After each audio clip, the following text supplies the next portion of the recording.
Well, good morning. How are you all today? Good. All right.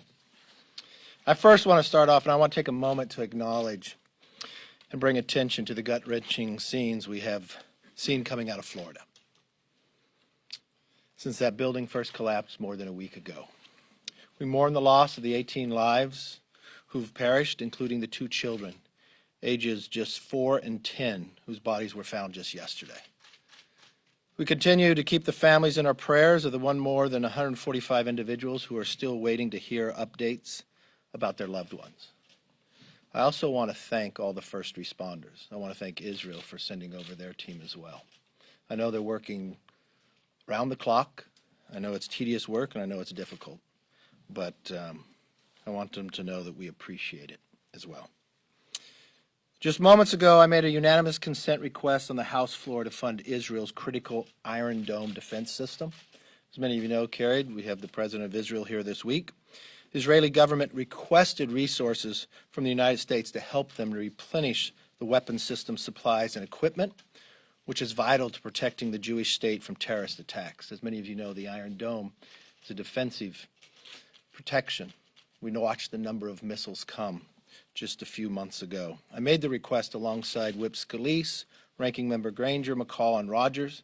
Considering Israel as our strongest ally in the Middle East, this measure should have received unanimous consent. House Democrats had an opportunity to show a sharp contrast from the anti-Semitic rhetoric and actions taken by some of their own members, but they didn't. Their caucus rejected this proposal and turned their backs on Israel instead. Now, I have a real concern with what the Democrats are turning their back on, not just our ally, but also, I feel, turning our backs on America. We've watched in this few short months what they have done to the border, the refusal to hold China accountable. Did we have any hearings this week in regards to the 600,000 Americans who've been killed from COVID and where it came from? The Biden administration Democratic policies are facing multiple crises in our country. We need solutions. That is why this week I announced the official launch of 7 issues, specific task force, that will focus on identifying policies that will improve the lives of all families in America. The task force chairs and members are assigned to each task force will work together within their respective areas to develop policies that can help us improve our lives. Many will be introduced this year and next year and even into the next Congress. The task force members and leads for jobs and economy, it will be Patrick McHenry. Big tech censorship and data, Kathy McMorris Rogers. Future of America freedoms, Jim Jordan. Energy, climate, and conservation, Garrett Graves. American security, John Katko. Healthy future, that will be Devin Nunes and Brett Guthrie. China accountability, Michael McCall. Under their leadership, these task forces will work over the next couple months to build on our commitment to America agenda that we released last year. And when we are in the majority in January 2023, will be much different than the Democrats. Many of you recall you all received a schedule of a calendar for Congress. The minute the Democrats won their victory in Georgia, what did they do? They canceled the schedule because they didn't know what to do. And now we found out 6 months later, all they've done is developed a crisis. The Republican conference will have the answers and the solutions, and we'll lay them out to the American public to be very clear. As we move into this weekend, in these just 6 months of Biden administration, we have the highest gas prices in 7 years, as many want to hit the road. Inflation grew at the fastest rate since 2008. Crime. Last weekend, more than 70 shootings in Chicago. Just watched the weeks before, a man and woman pulled from their car in broad daylight and shot and killed on the streets of Chicago. Just a few weeks ago, we watched the young children walking their neighborhood in New York get knocked down by a man running who's being shot at. Continued to shoot at him as he laid on top of the children. We've watched crime continue to spike as the Democrats made that movement just a few years ago here about defunding of the police. Now we watch that the Democrats defunding the police is not enough for them. We watched what happened in appropriations just yesterday. The defunding of the border as well. from CBP and ICE. Even reducing it below than what the Biden administration wants. We watched the person in charge, the vice president, spend a short amount of time along the border, more at an airport, saying that they inherited a problem, but each month the problem has gotten worse. They set a new record, a 21-year record of the number of people coming across. Well, I think the American public wants more. They want to hold people accountable. They want a border that's secure. They want an economy that will grow. They want inflation under control, and they want a gas price they can afford as well. Unfortunately, no one thought in this short amount of time they'd put America in this greatest crisis. We watched the Middle East erupt, and today they had an opportunity not to send offensive, but defensive to our greatest ally, the only democracy in the Middle East, and they could not even agree on that. With that, let's open it up for questions. You want to go to you first? Yeah. All right, go right ahead. Let's guess. So why should Liz Cheney lose her committee assignments for agreeing to serve on a select committee to investigate what happened on January 6th? I'm not making any threats about committee assignments, but as you know how Congress works, you get elected by your district, and you get your committees from your conference. So when Jeff Van Drew left the party and became a Republican, he lost his committee assignments from the Speaker and got them from the Republican conference. When Justin Amash left, he then went and got his committee assignments from the Speaker. I don't know in history where someone would go get their committee assignments from the Speaker and expect them to have them from the conference as well. But you haven't even criticized some of your own members, like Andrew Clyde, who said that it was a normal tourist visit that day, yet she can lose her committee assignments for wanting to investigate what happened. Why wouldn't you criticize Andrew Clyde? Let me be very clear. I'm not threatening anybody with committee assignments. What I'm saying is, it was shocking to me that if a person is a Republican, they get their committee assignments from the Republican conference. For somebody to accept committee assignments from Speaker Pelosi, that's unprecedented. Yes. Do you regret not supporting the bipartisan commission idea now that you're going to have to deal with a committee that you have even less control over and an opportunity to influence and arguably would be more political?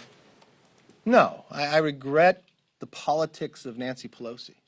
For 6 months, she had played politics with this. So what has transpired in those 6 months? In those 6 months in the Senate, they had 2 committees bipartisanly investigate this and give a report. The FBI has arrested almost 500 people. The architect of the Capitol has been given $10 million. Pelosi continues to make this nothing about politics.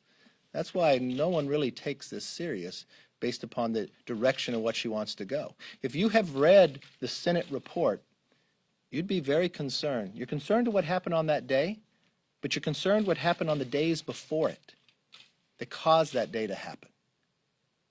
Why wasn't the National Guard here? There's a lot of questions why that determination was made. National Guard were doing street patrol, but not within the Capitol. It's concerning to me why the Speaker would narrow the scope. Did something happen in the summer to make that decision not to bring the National Guard here? Why were the riot gears locked in a bus that people couldn't get to? All that preparation ahead of time. Why was the intel not provided and moved further? Sergeant of Arms never spoke to me prior to the meeting, prior to the 6th, during the 6th, after the 6th.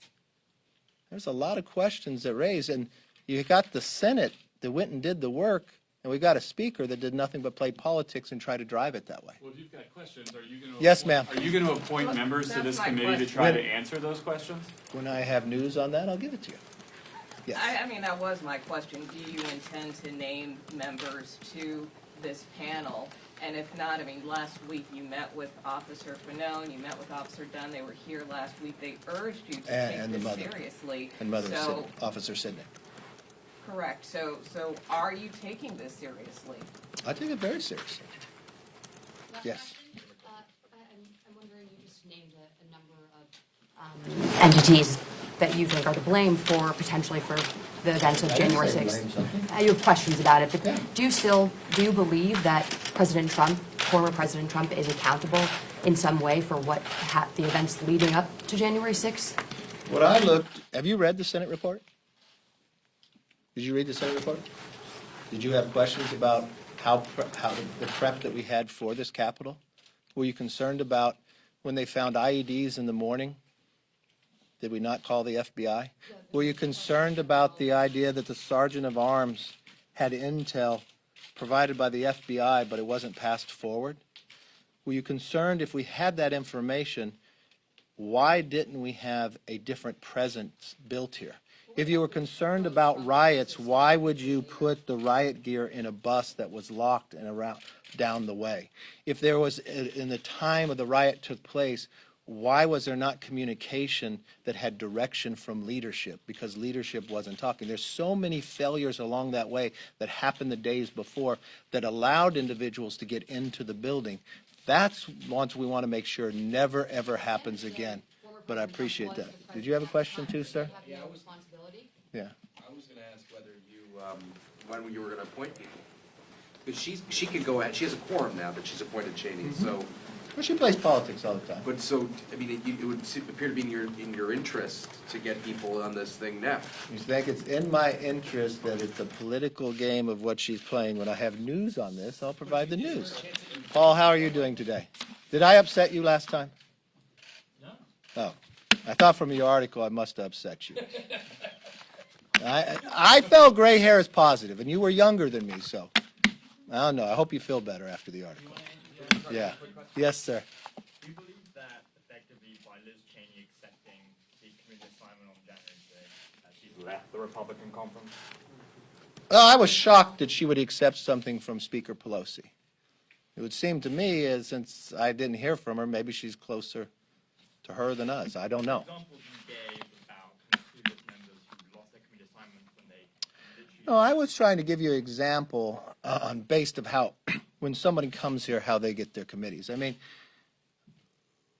take for example, when Liz Cheney came to Congress, she came to see me about, and the other members on steering, about committees assignments, just as every other Republican did. No Democrat came to see me about committee assignments, and the only time Jeff Van Drew came to me about committee assignments after he left. So, no, that's why it would be shocking to me for anybody from a party on the other side to come and want to accept a position, Democrat from me, and it'd be shocking to me to have a Republican to go to a Speaker Pelosi, of all people, to accept a committee assignment. To extend a seat to Liz Cheney, someone of your own conference? I'm sorry? Do you think it was bad of Speaker Pelosi to extend a seat on the committee to someone? Well, I've always found how the system works here. Republicans, conference appoints Republicans and Democrats appoint Democrats. That's why you have ratios, and that's why you have the system way it goes. Look, if I don't see all of you because we'll be gone, I want to wish you all a very happy 4th of July. Let's celebrate the freedoms we have, and let's not forget them. Thank you.